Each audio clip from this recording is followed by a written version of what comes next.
buenos días, amigos de México Libertario. Nos encontramos en una emisión más de nuestro programa Encuentro Libertario, en donde, bueno, hablamos con grandes referentes sobre hitos que tienen que ver con la lucha de la libertad. Y yo creo que uno de estos hitos ha sido un libro ya legendario en una buena cantidad de discusiones sobre el real impacto, la real magnitud de este fenómeno llamado comunismo. En 1997, el profesor Stéphane Courtois, junto con otra serie de académicos de alto prestigio, editaron un libro llamado El Libro Negro del Comunismo. Fue una bomba en ese momento porque, bueno, como en ese momento, como ahora, los comunistas, bueno, pues se hacían pasar con una gran carga de legitimidad moral y de pureza ética. Y bueno, de pronto encontrarse con un libro que documentaba una a una las matanzas a las cuales habían llegado en su búsqueda del poder, bueno, no fue nada cómodo. En tal sentido, me parece que hizo una gran contribución profiláctica este libro del profesor Courtois y sus coautores. Pero este libro, bueno, desde hace mucho tiempo, aparte de esa discusión y de algunos datos que se sacaron del libro, bueno, pues había dejado de estar en circulación, precisamente pues porque el libro se había agotado.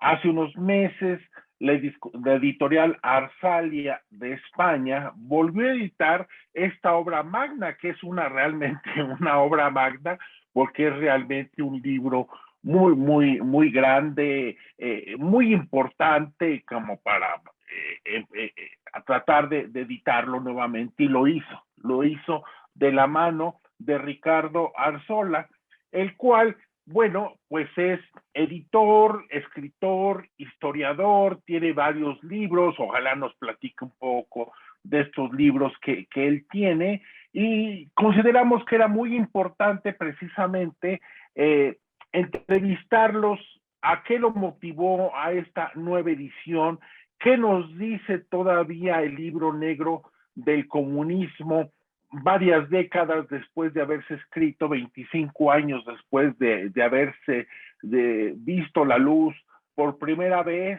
Y bueno, lo invitamos, amablemente aceptó y aquí está. ¿Cómo estás, Ricardo? Muy bien, muchas tardes. Acá muy buenos México. Días. Exacto, muy bien, pues encantado de estar con vosotros. México es una tierra que me encanta y estar, aunque sea virtualmente, es un placer. Muchas gracias, Ricardo. Cuéntanos, tú diriges esta editorial Arsalia y el libro negro del comunismo fue ya editado en junio pasado. ¿Qué te llevó a tratar de nuevamente editar este libro, que es realmente un libro muy complicado de editar por todas las referencias, lo enorme de la investigación? ¿Qué te motivó, Ricardo? Pues mira, encantado. Te digo, por circunstancias me vino a la mente, pues justo hace ahora un año, la existencia de este libro. Este libro se había publicado originalmente en España en 1997 y, según me enteré después, fue la primera edición, aparte de la francesa, que era la edición original. Siendo yo director editorial de Ediciones B, en 2010 recuperé el libro. Vendimos una primera edición de 3.000 ejemplares en poquísimo tiempo, reimprimimos y bueno, yo ya luego me olvidé del libro y seguí mi carrera, mi vida, Y como digo, el año pasado, por estas fechas justo, volví a recordarlo y vi que volvía a estar completamente agotado el libro. Y me extrañó porque la reedición que yo había hecho en Ediciones B no era tan antigua, ¿no? Y entonces decidí que este libro tiene que estar, o sea, es como un fondo de armario, ¿no? Que se suele decir, ¿no? Y entonces acometí la tarea de hacerlo. Y a mí, siempre que he recuperado libros clásicos o clásicos contemporáneos, procuro darle un añadido, una revisión, cualquier cosa que no haya y que se pueda mejorar, que no sea simplemente meterlo en la máquina e imprimirlo, ¿no? Entonces, en este caso, la verdad es que la edición, aunque me esté mal el decirlo, es exquisita, es la mejor edición que ha habido, incluso para el autor francés es mejor que la edición original, con un papel biblia, rehicimos los mapas, yo hice una revisión de todo el libro por cuestiones que se había traducido en su momento muy rápido y había que hacer ciertos ajustes porque lo hicieron entre 5 traductores distintos para poder salir precisamente rápido y aprovechar el eco que mencionabas antes que había tenido el libro tanto en España o sea, en Francia, su país de origen, como en España y como en todo el mundo, ¿no? Y entonces ese fue el motivo. Y el motivo es que estuviera en el mercado un libro que creo que sigue estando vigente y que es importante. Qué bueno que realmente tuviste esta iniciativa y este olfato empresarial para poder eh, volver a poner en circulación este libro clásico.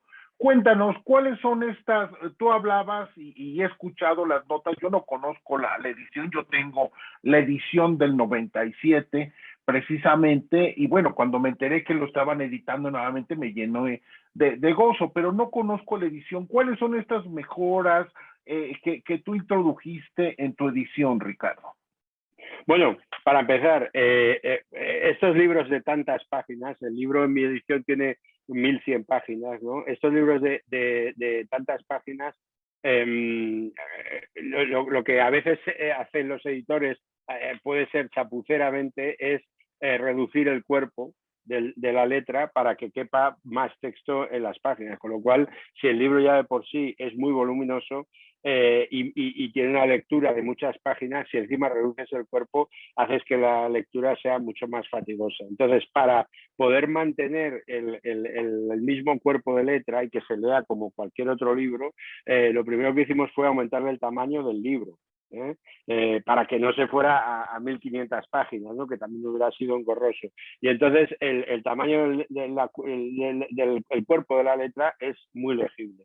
Los mapas necesitaban un rediseño. Yo creo que los mapas es una parte muy importante de los libros de historia y realmente eran torpes, a mi juicio, en la última edición y necesitaban respirar. Por ejemplo, había un mapa que en la edición última, que estaba basada en la anterior, en la que tú tienes, ocupaba una sola página y nosotros lo hemos pasado a doble página. Con eso te digo todo, y a doble página se entiende, se lee de una manera que no ocurre en esto. Y luego la revisión, pues había ciertas cosas que la grafía, de la forma de reproducir ciertos nombres, sobre todo rusos, etcétera, por lo que digo de la rapidez de la traducción y que no dio tiempo seguramente a hacer mucha unificación, no se había hecho. Y por primera vez yo lo acometí.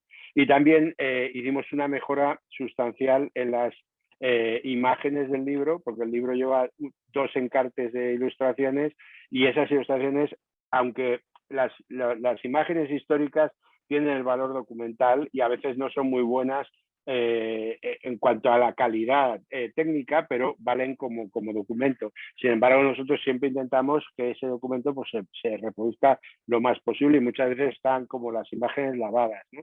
Entonces, globalmente, todo ese conjunto de acciones, para mi gusto, hace que sea una edición definitiva del libro y yo diría que difícilmente superable, vamos, en el sentido, en lo material y en el contenido, ¿no? Uh-huh. Qué bueno, Ricardo. Ahora entremos al fondo del libro, que es realmente la parte que generó tantas discusiones, que es precisamente esta cifra de 100 millones de muertos. causados por regímenes comunistas en todos los continentes, desde su instauración en la Unión Soviética. Dime, ¿cómo te posicionas tú frente a esta discusión? Los comunistas entonces, bueno, pues había caído ya el muro de Berlín, pero seguían manteniendo ese discurso de pureza. 25 años después siguen manteniendo este mismo discurso de pureza y dicen que son un invento estas cifras, que no es cierto. Claro, ellos nunca ofrecen sus propias cifras, ¿no?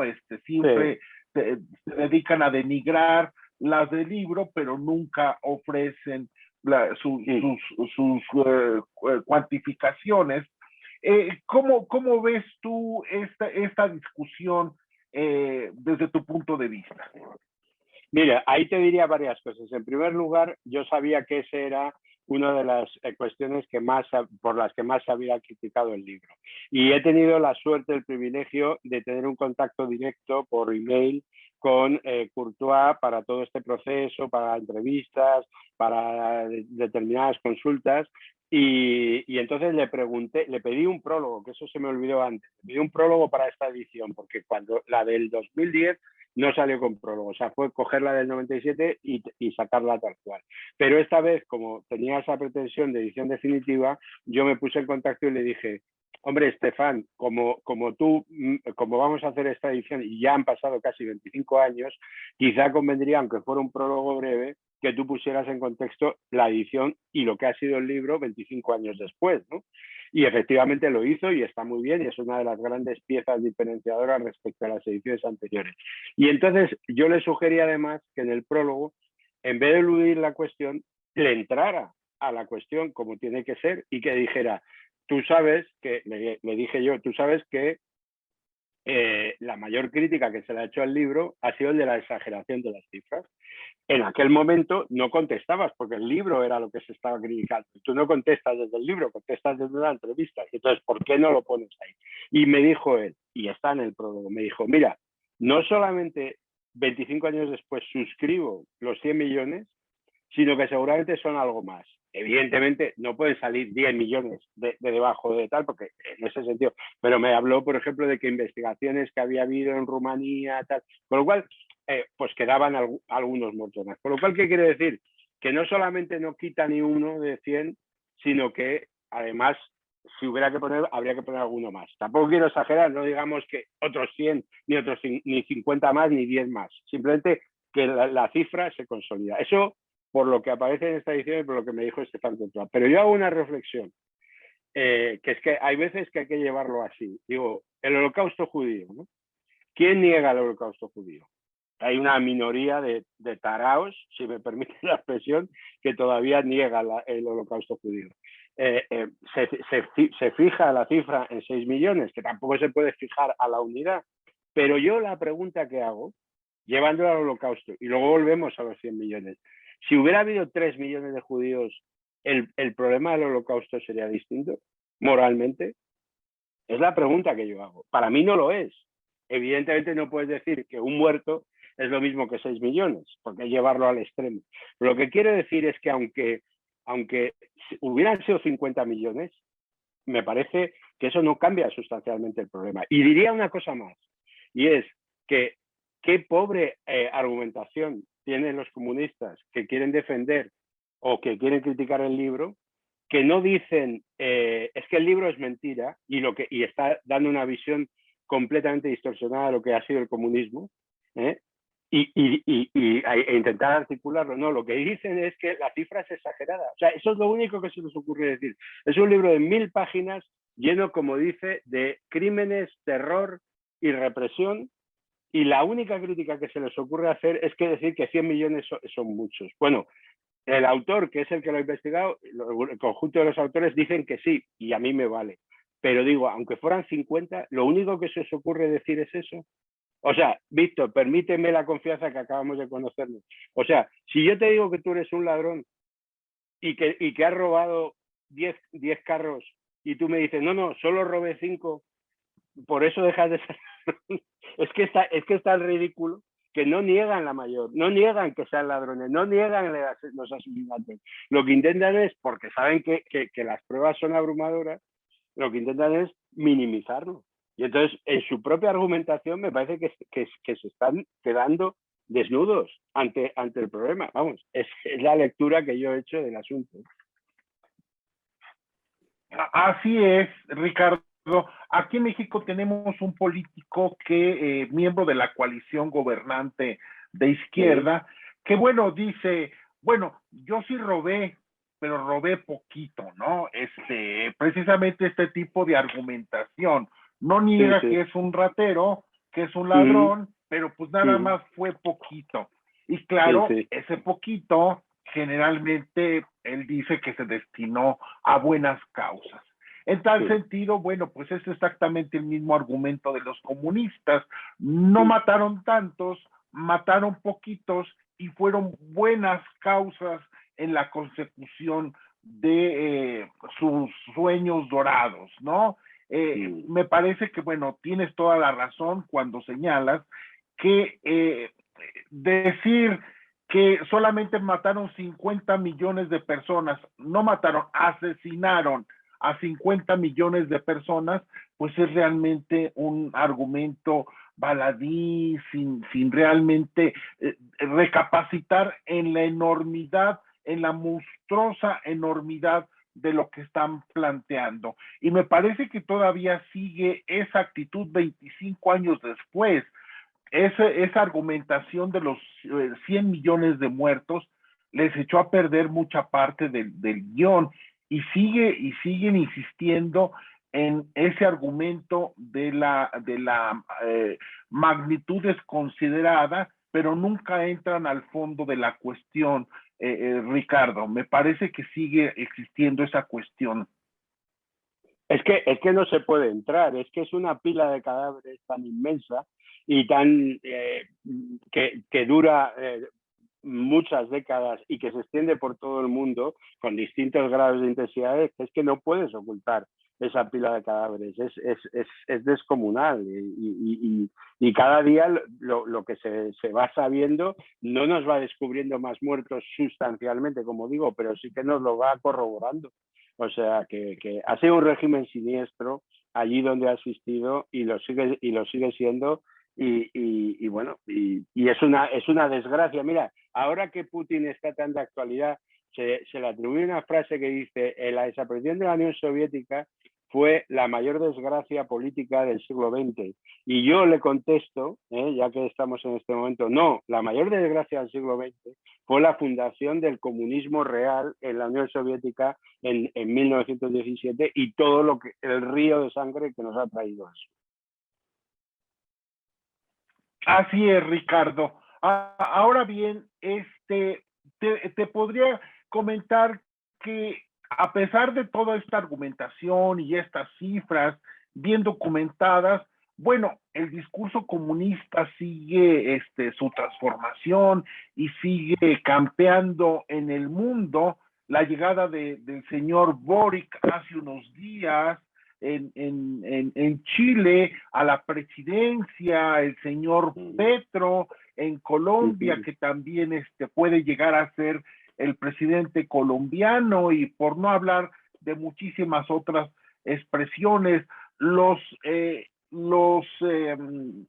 aliados del gobierno mexicano que ahora gozan de grandes sueldos y cargos, muchos de ellos extraídos provenientes del Partido Comunista Mexicano, pues bueno, resulta que allí sigue, que esos 100 millones de muertos parecen no causarles mella en su visión, en su pureza, en la visión que ellos creen tener de pureza ideológica. ¿A qué atribuyes tú esa falta de sentido histórico y de culpabilidad histórica que ellos parecen ostentar de manera obscena?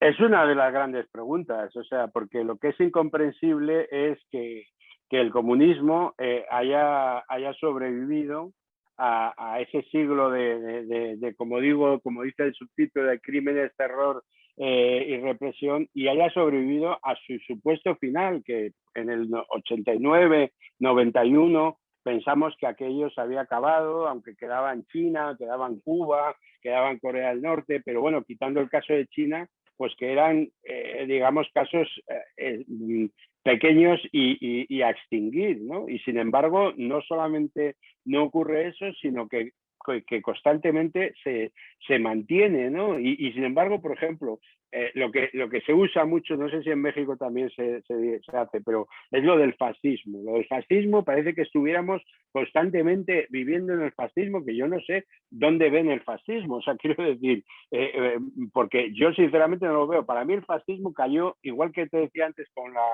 la carrera espacial que acabó en el 69, el fascismo acabó en el 45. Otra cosa es que luego haya otros fenómenos que se puedan llamar de otra manera, que se puedan... Pero ¿qué es lo que pasa? Que ellos utilizan el fascismo como espantajo para despistar, porque una de las cosas que tiene el comunismo y que ha sido, o sea, ellos dar de comer a la gente no lo saben hacer. No lo saben hacer. Y dar prosperidad a los países y a la gente no lo saben hacer. Ahora, reprimir, espiar, intoxicar, engañar, eso lo hacen muy bien. O sea, tú ves Cuba, por ejemplo, y dices, ¿cómo es posible que Cuba, que es un país que está destruido económicamente desde hace décadas y que no avanza y que se muera Fidel Castro, se retire Raúl Castro, llegue el otro, no avanza? Y sin embargo,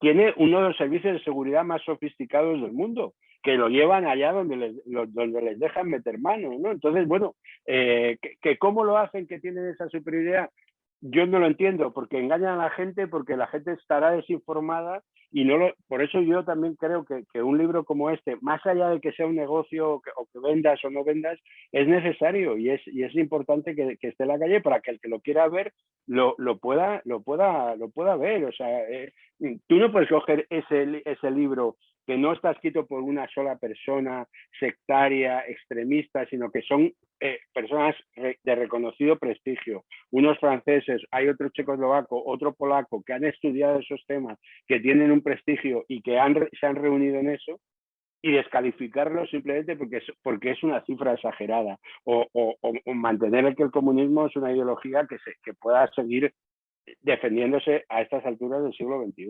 sinceramente. Sí, pero tienen que hacerlo, Ricardo, porque si no se quedan desnudos ante todos. A mí me ha tocado ver, por ejemplo, me tocó ver cómo se quedan callados cuando se les hablan de esos 100 millones de muertos, porque no tienen forma de poder decir es que los otros son peores, no tienen forma. Me tocó hace unos años traer a Javier Milei a México y en un debate, en un evento en la Universidad Nacional Autónoma de México, de pronto, bueno, pues alguien se paró con toda esta suficiencia moral e intelectual que se supone que tienen y entonces empezó a hablar de las virtudes del comunismo, Javier lo dejó hablar y bueno, pues al final cuando empezó ya Javier a hablar, a responder sus cuestionamientos, bueno, pues él trató nuevamente de intervenir. Y Javier les dice, mira, cállate, porque ustedes mataron 100 millones de personas y ahora me estás pidiendo que yo me calle, que no responda, responde tú por estos 100 millones de personas. Y bueno, pues el muchacho, el estudiante, se tuvo que callar. Se tuvo que callar porque es un crimen sumo, es un crimen que no van a poder espiar durante toda su existencia. Y bueno, pues está en nuestra página precisamente el video y es uno de los videos más vistos. Pero ahí sigue la cuestión y yo coincido contigo. Aunque no se venda, tiene que estar ese libro allí, tiene que ser de consulta obligada para todas las personas interesadas en dar la batalla por la libertad. No sé qué pienses tú, Ricardo. Que sí, por supuesto que tiene que estar y que hay que dar la batalla por la libertad y que hay que denunciar esas mentiras y esas manipulaciones y esos engaños, que es lo que hacen, que ellos es que lo hacen en todos los campos. Por ejemplo, una de las características de los comunistas, allí donde estén, o en el gobierno o no en el gobierno, es la animalización de los adversarios políticos, que en su caso son enemigos.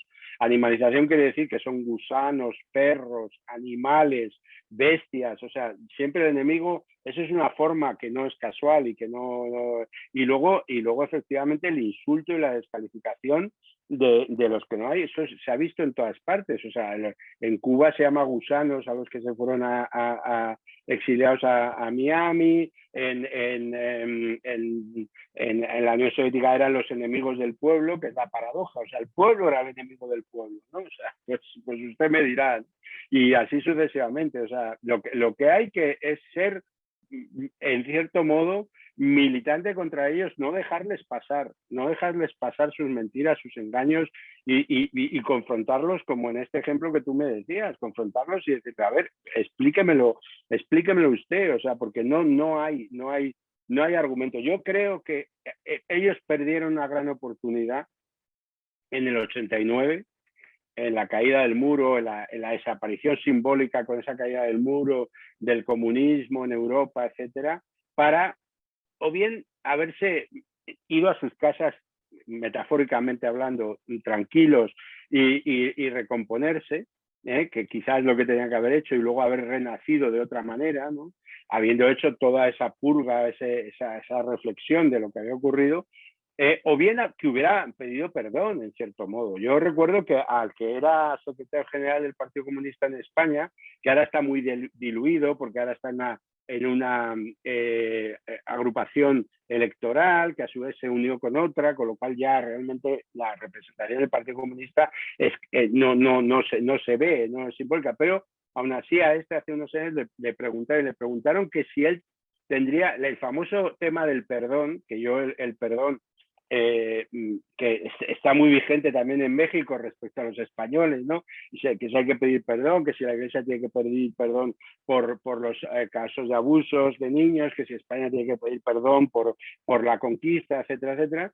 Bueno, soy escéptico, sinceramente, respecto a la idea de que uno tenga que pedir perdón por algo que hizo alguien hace 500 años y que habría que ver cuál es el vínculo de esa persona conmigo o contigo, ¿sabes? Hablando de la conquista o hablando de cualquier otro fenómeno. Pero le preguntaron que si que él consideraba que tenía que pedir perdón y dijo que no consideraba para nada que tuviera que pedir perdón. O sea, quiero decir, se reafirmó orgulloso en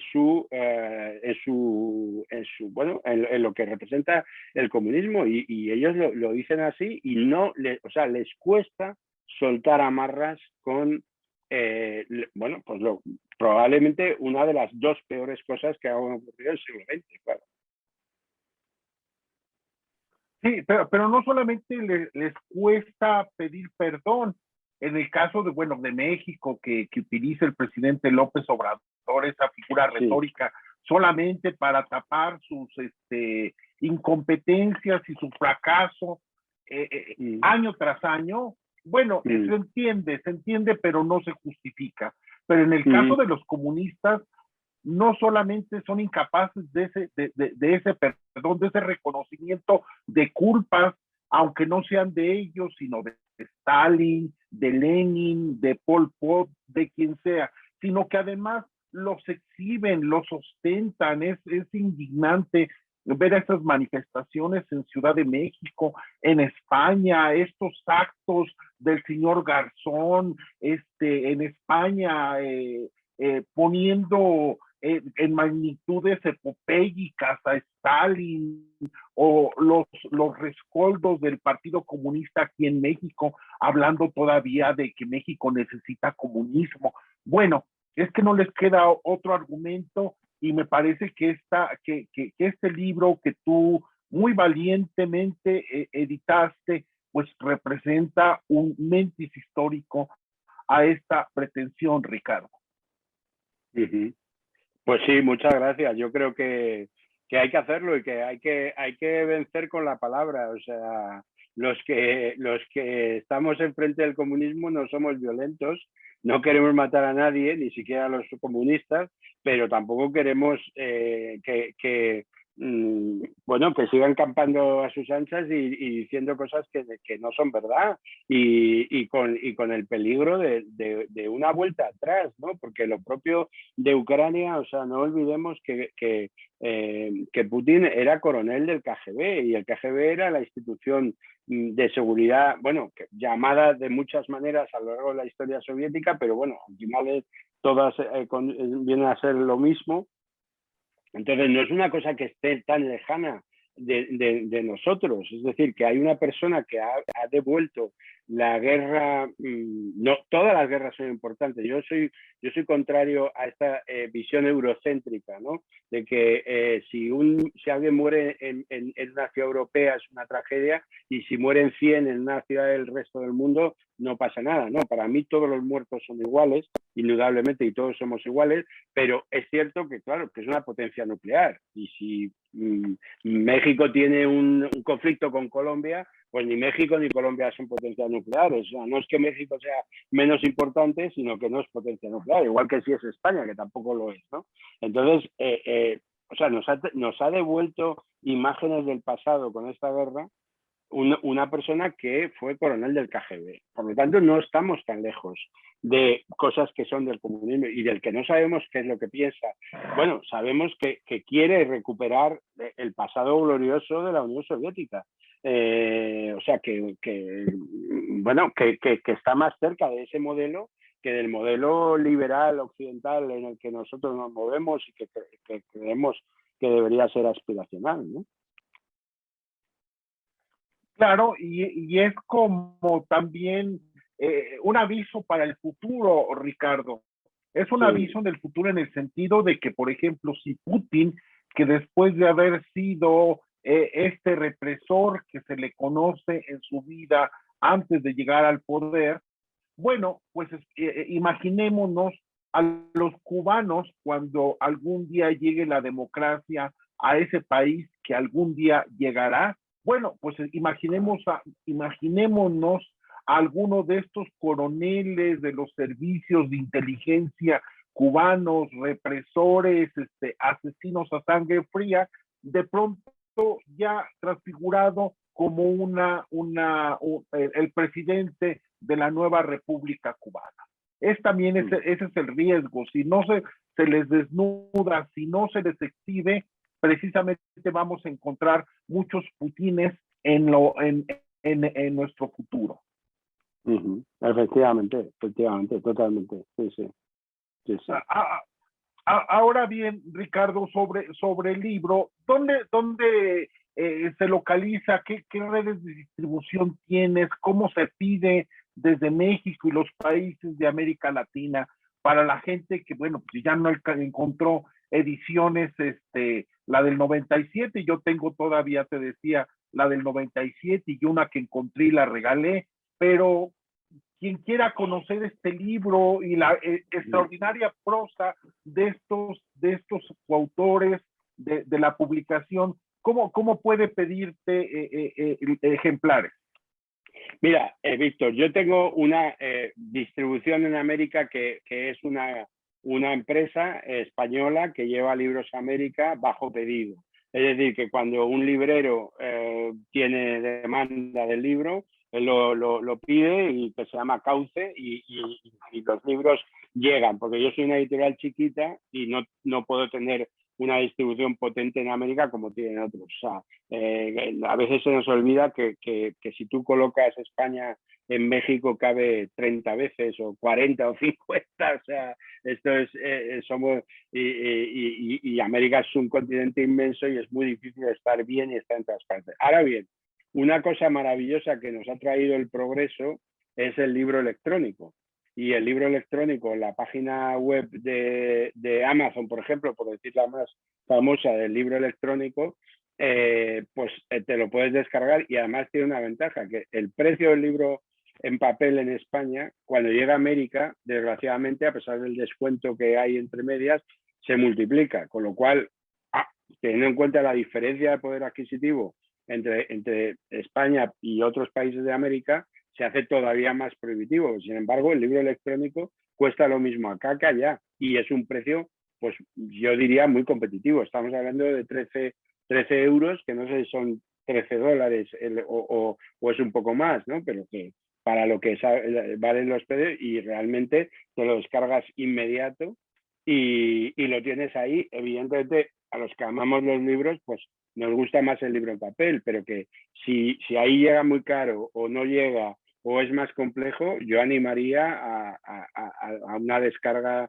legal, claro, es lo que yo tengo que recomendar lógicamente, pero vamos, que es un precio que, bueno, se puede piratear todo, pero yo creo que a ese precio piratearlo, pues no sé hasta qué punto merece la pena, pero bueno, esa es mi recomendación. Sí, sí, ¿Y sí. dónde se pide la versión electrónica? ¿En qué plataforma? ¿En Amazon o en dónde, Ricardo? En Amazon está, o sea, Amazon.es, que es la página de España de Amazon, y puede estar en otras, o sea, en México hay otros proveedores digitales, o sea, yo no quiero hacer propaganda de Amazon porque primero que no la necesita y luego, pero claro, es verdad que muchas veces es como la que tienes más a mano, digamos, ¿no? Pero seguro que en México hay plataformas electrónicas donde se puede también descargar el libro, ¿no? Pero vamos, que en papel existe, No, que yo sí, estoy sí, sí. encantado de vender cientos y miles de ejemplares en papel, pero bueno, también digo esa opción porque sé que en México hay mucha gente que utiliza el libro electrónico y que tiene una descarga inmediata y que es más barato y que, bueno, que está ahí lo tienes para siempre.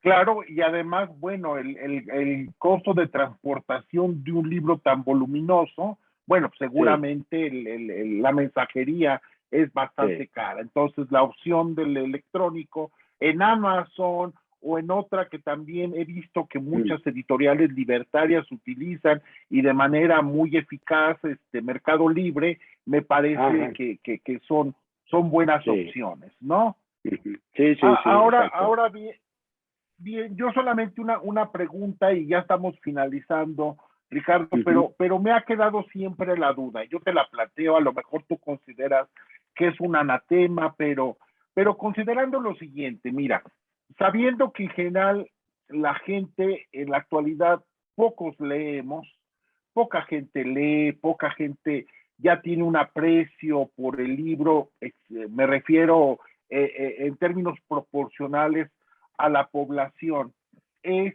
¿No has pensado tú en la posibilidad, Ricardo, de una edición condensada, de una edición resumida de este libro para que llegue más fácil a manos de jóvenes, de gente que, bueno, que de otra manera pues van a ver el libro y bueno, pues a lo mejor se desmoralizan ante lo enorme de su lectura. No sé, yo te lo planteo si has Mm. pensado en algo así. Ante eso, yo te diría una cosa. Yo creo que es un libro de lectura, pero también creo que es un libro de consulta.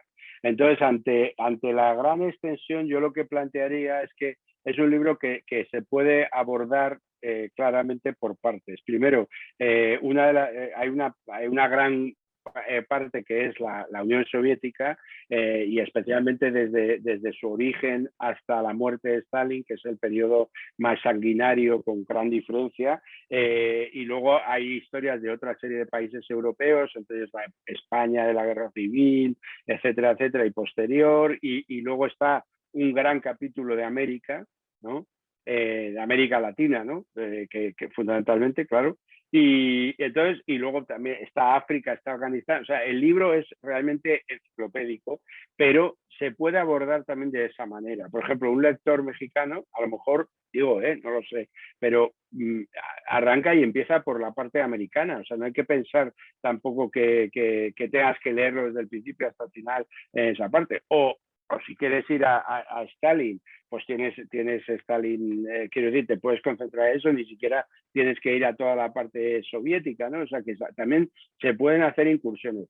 Dicho, aparte de eso, lo de la versión condensada es una posibilidad, habría que verlo, pero como este es un libro que, a diferencia de los autores españoles que yo tengo, con los que yo tengo un trato directo y les puedo proponer hacer esto o lo otro, aquí tengo un trato a través de un intermediario internacional, francés en este caso, y aunque tengo contacto con Courtois, pues es más difícil porque lo normal es que él lo haga para ahí y luego vaya para otros países. Pero bueno, es una sugerencia con la que me quedo y la tengo en cuenta. Sí. Pero yo creo que también el otro abordaje de las partes creo que está bien. O sea, no tenerlo como me voy a leer 1000 páginas desde el principio hasta el final, sino voy a hacer una incursión acá y luego voy a esto y aunque sea desordenado, no pasa nada. Bien, bien, bien, Ricardo. Y solamente, Ricardo, por último, Sí. ¿qué otros autores manejas en tu editorial? Yo no la conocía, te soy sincero, pero y yo estoy seguro que mucha gente en México y en América Latina, pues tampoco. Entonces, nos gustaría, no sé, dado que nuestro público que nos ve es libertario, bueno, saber qué otros autores manejas, pues también para buscarlos y establecer algún diálogo mediante su lectura.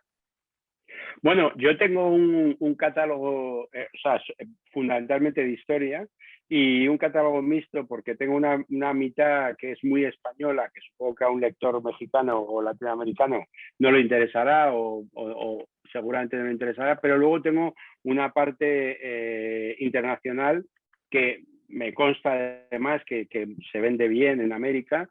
Por ejemplo, el clásico del Liddell Hart que se llama Estrategia, que es Liddell Hart fue un teórico del periodo de entreguerras, que es el que formuló las grandes ideas de lo que luego fue la guerra relámpago y la forma de hacer la guerra que utilizó la Alemania nazi, pues sobre todo en los primeros años de la guerra. Y entonces ahí él es una especie de historia de la guerra, pero desde la perspectiva de la estrategia y lo que él considera que es la forma adecuada de combatir, que es la aproximación indirecta. O sea, él es el creador del concepto de la aproximación indirecta, que como él dice, es aplicable a todos los ámbitos de la vida, no solamente a la guerra, sino al trabajo, hasta las relaciones personales, dice él, ¿no? Es decir, que si tú quieres conquistar una plaza que está en alto y que te están mirando los que están arriba, no intentes ir de frente, porque de frente no vas a capturarla, vas a tener unas bajas horribles, vas a tener que renunciar. Búscale una manera de darle la vuelta, de entrarle por otro lado, de rodearla, de no sé qué.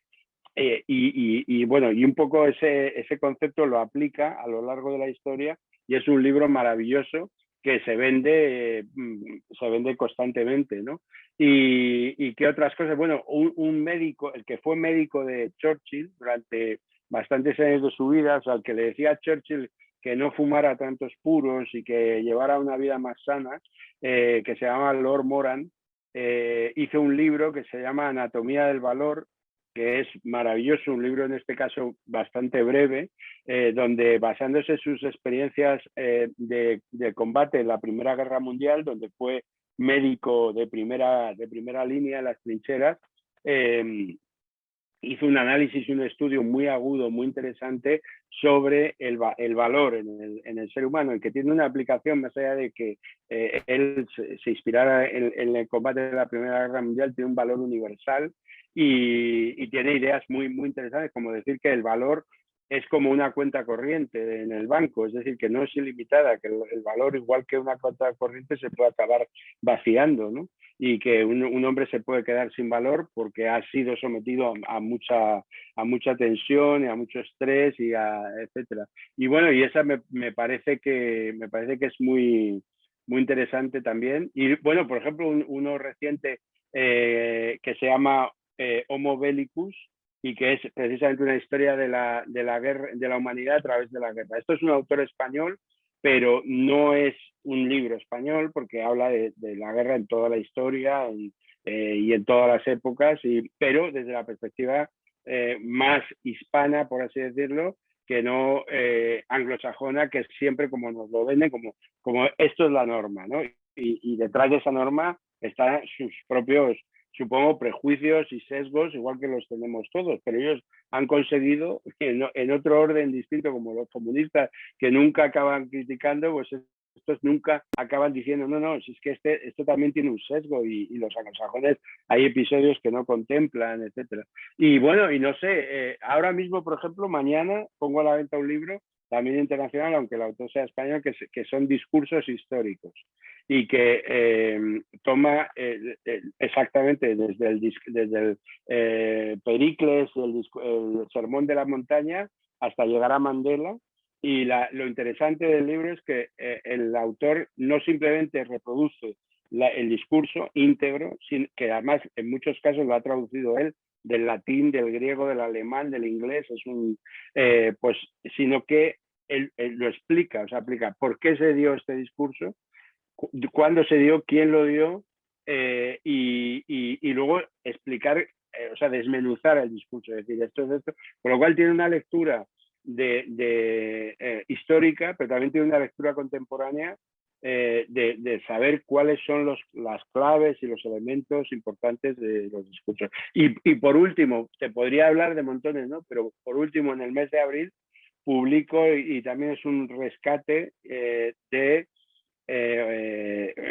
este mismo estilo que el del libro negro, del Yo comandante de Auschwitz de Rudolf Hess, que es el fundador y que dirigió el campo de Auschwitz durante gran parte de su historia, ¿sabes?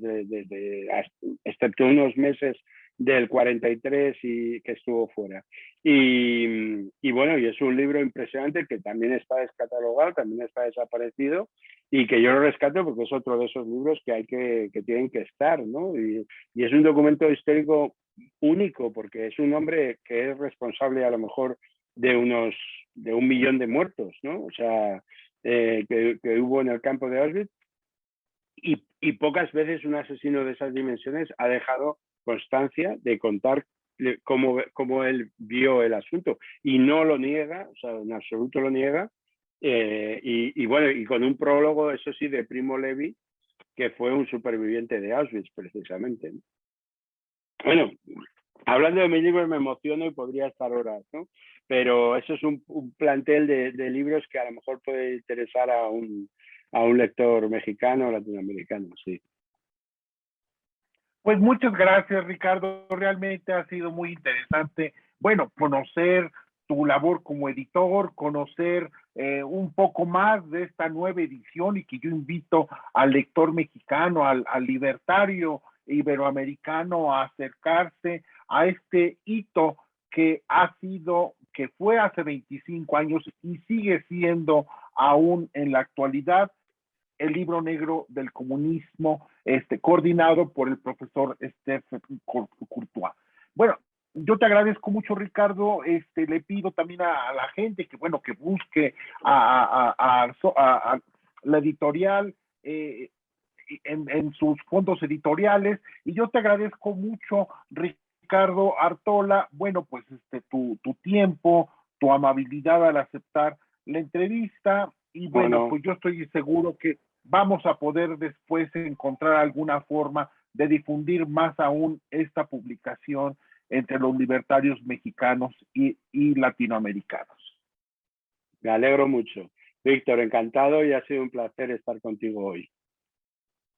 Gracias, y a todos los amigos de México Libertario, pues bueno, les deseamos un muy feliz día, y bueno, seguimos en contacto, y ya saben, en las actividades semanales que México Libertario tiene para ustedes. Muy buenas tardes. Muy bien, buenas tardes, Víctor.